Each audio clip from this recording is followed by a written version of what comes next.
Bonjour, je m'appelle Mouziane Nihad, étudiante en troisième année les sciences d'éducation, sciences industrielles pour l'ingénieur. J'ai l'honneur de vous présenter cet exposé intitulé La modélisation des systèmes par SysImel. Avant de commencer, je veux vous présenter le plan. Le plan commence par une introduction, ensuite une brève présentation sur le langage SysImel, puis la modélisation des systèmes dont on va discuter les 3 points de vue fonctionnels, structurels et comportementaux. Et enfin, une conclusion. Introduction, contexte et objectif.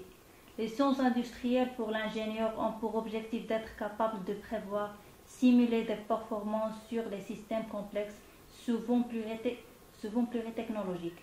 Les objectifs sont décrire un système selon différents points de vue, fonctionnel, structurel et comportemental, être capable d'interpréter les différents diagrammes SysImel, par exemple le diagramme de cas d'utilisation, connaître les principales règles du langage SysImel. Le langage SysImel. SysImel, Systems Modeling Language, c'est un langage de modélisation de systèmes. SysImel est un outil de modélisation dérivé du email, qui lui-même est un outil dédié au développement informatique. Il permet une mise à jour efficace des modifications lors de conception.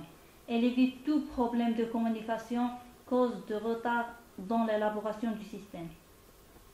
SysImel s'articule autour de 9 diagrammes dédiés à la représentation de concepts particuliers d'un système. Cette figure représente les 9 diagrammes de SysImel. On a 4 diagrammes comportementaux, les diagrammes d'activité, les diagrammes d'état et de séquences et de cas d'utilisation. Et les diagrammes structurels sont les diagrammes de définition de blocs, les diagrammes de blocs internes, les diagrammes de package et paramétriques. Et enfin, le diagramme d'exigence. La modélisation des systèmes a 2 objectifs principaux. Simuler leur comportement et communiquer des descriptions. Les différentes approches sont le point de vue fonctionnel, qui consiste à décrire les actions à effectuer par le système pour répondre à la question « À quoi sert-il ?». Le point de vue structurel, qui consiste à décrire les composants du produit et son environnement ainsi que les relations entre ces composants pour répondre aux questions « De quoi est-il composé et comment est-il organisé ?».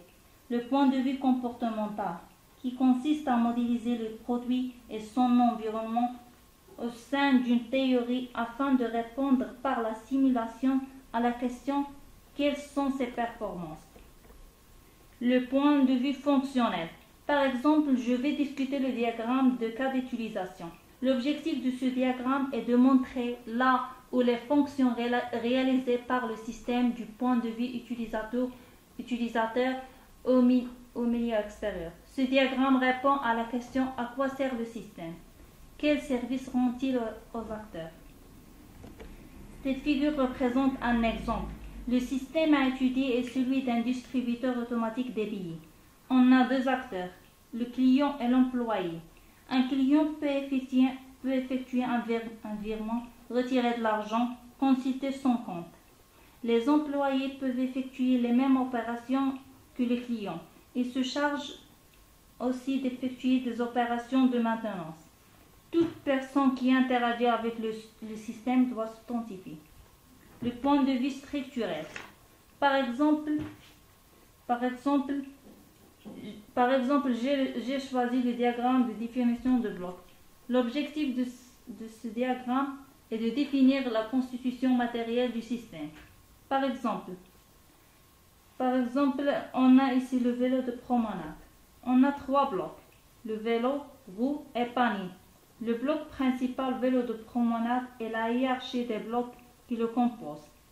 La relation entre vélo et roue est une composition. Le vélo de promenade est composé de roues. La relation entre vélo et panier est une agrégation. Le vélo de promenade peut contenir le panier.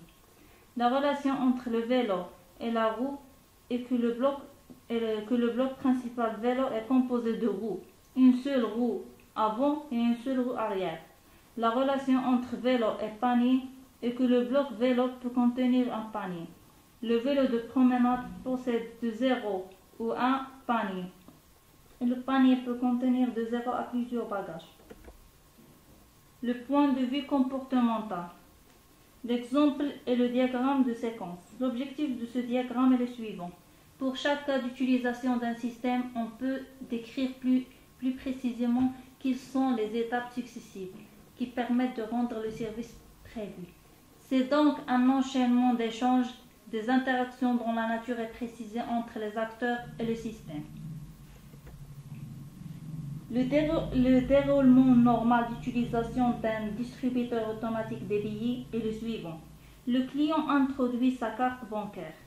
La machine vérifie alors la validité de la carte et demande le code au client. Si le code est correct, elle renvoie une demande d'autorisation de prélèvement au groupement de banques.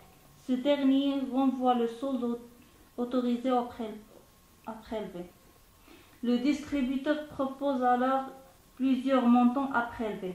Le client saisit le montant à retirer. Après le contrôleur du montant par rapport au solde autorisé, le distributeur demande au client s'il désire un ticket. Après la réponse du client, la carte est éjectée et récupérée par le client. Les billets sont alors délivrés ainsi que le ticket. Le client récupère enfin les billets et son ticket. Conclusion. La démarche de l'ingénierie système fait appel à trois visions d'un produit au système.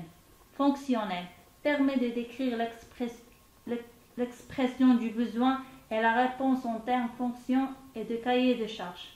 Structurel permet de décrire la structure des systèmes. Comportemental permet de décrire le comportement du système. Et merci pour votre attention.